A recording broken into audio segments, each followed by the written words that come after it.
Ciri anak kecil yang memiliki khodam. Apakah itu khodam leluhur? Apakah itu khodam yang dimaksud? Karena gini, khodam yang dimaksud itu terkadang ya yang jadi makhluk gaib yang mendampingi. Nah, itu ya, makhluk gaib yang mendampingi. Pengertian khodam sekarang nih ya, yang saya ketahui, makhluk gaib yang mendampingi seseorang. Ada juga makhluk gaib dari leluhur, ada juga leluhur itu sendiri mendampingi. Pengertian khodam ya dalam konteks sekarang yang saya ketahui begitu. Ada juga makhluk gaib atau yang menghuni sesuatu benda, ada juga begitu. Ada juga khodam itu pengertiannya apa ya? Seperti energi, ada juga begitu. Khodam itu pengertiannya dalam konteks sekarang yang saya pahami ya, dalam obrolan-obrolan tuh. Misalkan contoh, di batu ini ada khodamnya nggak? Ini ada khodamnya nggak? Padahal misalkan nggak diisi, nggak ada apa, misalkan baru juga dapat, ini ada khodamnya nggak? Ini ya, dalam obrolan-obrolan yang saya pahami ya. Padahal baru dapat. Padahal kan yang dimaksud khodam itu jadi memang khodam itu dipanggil ya, disambat, dipanggil, yang mana tujuannya untuk membantu sang pemanggil khodam, kan gitu ya. Makanya disebut khodam, yang membantu, melayani gitu. Tapi kalau dalam konteks sekarang ya kadang makhluk gaib yang tiba-tiba itu disebut khodam. Terkadang juga leluhur kita ya, leluhur kita misalkan yang membantu, yang diduga membantu juga ada kala gitu ya,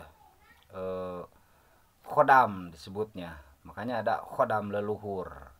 Atau bisa juga yang dimaksud khodam leluhur itu adalah khodamnya leluhur, yang mana leluhur ini misalkan leluhur kita misalkan ya, dulunya ada yang memelihara makhluk gaib tersebut, kemudian diamanatkanlah untuk menjaga turunannya. Tapi memelihara itu ditaklukkan ya, ditaklukkan. Kalau misalkan sebangsa jin, jinnya itu ditaklukkan gitu ya, misalkan contohnya. Nah, ada juga pengertian khodam itu adalah untuk jin terkadang gitu ya. Ada juga pengertian khodam itu untuk malaikat terkadang begitu ya. Nah, itu sekedar pembahasan dikit lah tentang pengertian khodam dalam konteks sekarang gitu. Nah, adapun kembali ya ke tema eh, anak kecil yang diduga ya, dia itu memiliki khodam pembantu. Itu biasanya membawa keberuntungan biasanya ya. Sekilas itu sekilas misalkan sekilas rudet itu anak itu.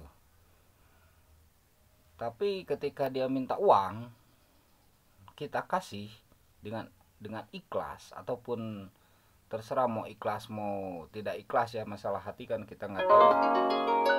Pokoknya ketika kita ngasih, nanti kita tuh bakal dapat uang, itu ngasih sinyal begitu itu. Anak tersebut berarti ada khodam, ada yang mendampingi. Kemungkinan begitu, ada yang mendampingi, yang sayang kepadanya. Nah, kadang khodam itu kan pengertiannya tuh makhluk gaib yang sayang gitu ya. Nah, diduga itu anak tersebut ada khodam leluhur. Diduga ada leluhur atau ada leluhur yang ngaping, yang mendampingi, sehingga membawa keberuntungan ke kita, dagangan jadi laku misalkan ya. Kemudian ketika kita ngasih uang ke anak itu, kita langsung tergantikan besoknya. Di antaranya itu salah satu cirinya ya, cirinya. Berarti anak itu memang ada yang menyayangi, yang gaib. Bukan saya tahu yang gaib, enggak. Kalau pembahasan yang gaib bukan berarti dia itu tahu yang gaib bukan berarti dia itu pananyaan, bukan berarti dia itu paranormal, hanya sekedar apa tuh berbagi ya, sharing namanya. Ini dunia sharing ini. Bukan berarti dukun, bukan. Bukanlah. Kalau orang membicarakan yang begini-begini, bukan berarti dia tuh paranormal, bukan berarti dia tuh dukun, bukan berarti dia tuh panarosan, bukan, hanya sharing gitu ya, sharing. Nah itu ya, jadi eh, ketika kita memberi, ketika kita baik ke dia, nanti langsung dibalas baiknya itu, dan terasa ke kita kontak langsung. Jadi pikiran kita tuh langsung terarahkan, oh iya saya telah baik ke anak itu, atau saya ngasih uang ke anak itu, tiba-tiba ada yang ngasih, nah langsung pikiran tuh kontak ke anak tersebut. Nah kontak itu menjadi ciri sinyal bahwa anak tersebut ada khodamnya begitu. Ada yang ngaping, ada yang melindungi lah. Jadi kadang khodam juga pengertiannya yang melindungi, kadang gitu, kadang ada yang sayang gitu. Nah kemudian anak tersebut ada kala memberikan sinyal, apakah dengan menangis ketika dekat dengan kita, misalkan tiba-tiba dia menangis, atau ketika diajak pergi dia menangis. Nah itu memberi sinyal ke kita akan terjadi sesuatu ke kita gitu, akan terjadi sesuatu. Makanya kalau anak nangis rudet jangan dimarahin, itu ngasih sinyal ke kita, tuh ngasih sinyal, tahu sinyal, tanda, ngasih tanda.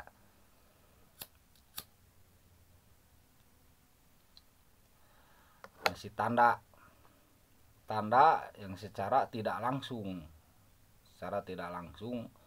tanda gaib lah kita sebutnya ya, walaupun air matanya terlihat, tapi maksudnya tandanya tersebut tidak terlihat.